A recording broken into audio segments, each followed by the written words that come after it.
बादशाह अकबर अपने मन में आने वाले हर तरह के सवाल, चाहे वह कितने ही उटपटांग क्यों ना हो, हमेशा बीरबल से पूछ लेते थे और अपेक्षा रखते थे कि बीरबल उसे उसका उत्तर दे। एक बार अकबर और बीरबल साथ में बैठे हुए थे। तब अकबर ने बीरबल से कहा, बीरबल, मुझे एक ख्याल हमेशा ही आता है कि तुम जो इतने बुद्धिशाली हो, तो तुम्हारे जो पिता है वह कितने बुद्धिशाली होंगे। और मेरा मन है कि एक दिन तुम्हारे पिता को जरूर मिलूं और देखूं कि वह बुद्धि में तुमसे भी बढ़कर है या नहीं। बीरबल ने अकबर से कहा, महाराज, मेरे पिता एकदम सीधे साधे, भोले भाले और गांव देहात में रहने वाले सरल आदमी हैं। उनसे मिलकर आपको कुछ भी हासिल नहीं होगा, इसलिए अच्छा होगा आप उनसे मिलने का ख्याल छोड़ दे। अकबर को लगा बीरबल शायद इसलिए अपने पिता से मिलवाना नहीं चाहता क्योंकि हो सकता है उसके पिता उससे भी ज्यादा बुद्धिशाली हो और अपने से ज्यादा बुद्धिशाली व्यक्ति को मेरे सामने लाकर वह अपना महत्व कम नहीं करना चाहता होगा। अकबर ने बीरबल की एक न सुनी और उसे हुक्म दिया कि अगर 8 दिनों में उसने अपने पिता से उन्हें नहीं मिलवाया तो परिणाम अच्छा नहीं होगा। बीरबल के पास और कोई चारा नहीं था तो बीरबल ने गांव से अपने पिता को संदेश भेजकर बुलवा लिया। बीरबल अब सच में दुविधा में था क्योंकि उसके पिता सच में बहुत सरल और भोले भाले आदमी थे।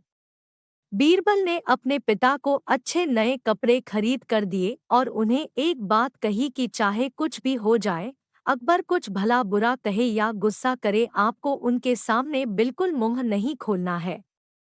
बीरबल के पिता अपने बेटे की बात मानकर अकबर के दरबार में गए। उनको देखते ही अकबर ने पहचान लिया कि वह बीरबल के पिता है, लेकिन सिर्फ बात शुरू करने के लिए अकबर ने कहा, क्या आप ही बीरबल के पिता हैं? बीरबल के पिता बिना कुछ बोले वहीं पर शांति से खड़े रहे, जैसे उन्हें अकबर की भाषा समझ में ही ना आ रही हो। अकबर ने एक के बाद एक कई सवाल किए, आपके गांव का नाम क्या है? गांव में सभी लोग कैसे हैं? इस साल बारिश हुई या नहीं और फसल कैसी है? लेकिन बीरबल के पिता अपने बेटे के समझाए अनुसार एक भी शब्द नहीं बोले। अकबर को गुस्सा आ गया और वह बड़बड़ाने लगा, कैसे मूर्ख से आज पाला पड़ गया है। मेरी ही मति मारी गई थी जो ऐसे मूर्ख को अपने पास बुलवाया जो इतने सरल सवालों के जवाब भी नहीं दे सकता। मूर्ख शब्द सुनकर बीरबल के पिता को मन ही मन काफी गुस्सा आया, लेकिन फिर भी वह शांत रहे। आखिरकार अकबर ने उन्हें जाने के लिए कह दिया। वो वहां से चले गए और घर जाकर बेटे बीरबल को सारी बात बताई।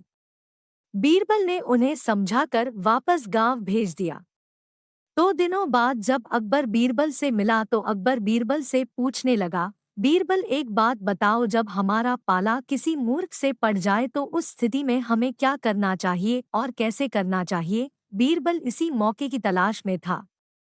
बीरबल ने तुरंत अकबर को जवाब दिया, महाराज, जब भी हमारा पाला किसी मूर्ख से पड़ जाए तो उस स्थिति में सबसे बेहतर जो हम कर सकते हैं वह है चुप रहना। ठीक उसी तरह जिस तरह से मेरे पिताजी आपके सामने चुप थे। यह सुनकर अकबर का मुंह देखने लायक था क्योंकि बीरबल ने न सिर्फ अपने पिता का बदला ले लिया था बल्कि यह भी साबित कर दिया था कि सच में अगर कोई मूर्ख है तो वह अकबर है, ना कि उसके पिताजी। दोस्तों, हमेशा की तरह इसी उम्मीद के साथ कि आपको मूर्ख से पड़ा पाला अकबर की चालाकी पसंद आई होगी और पूरी कहानी पढ़ने व सुनने के लिए मैं दिल से आपको धन्यवाद करता हूँ।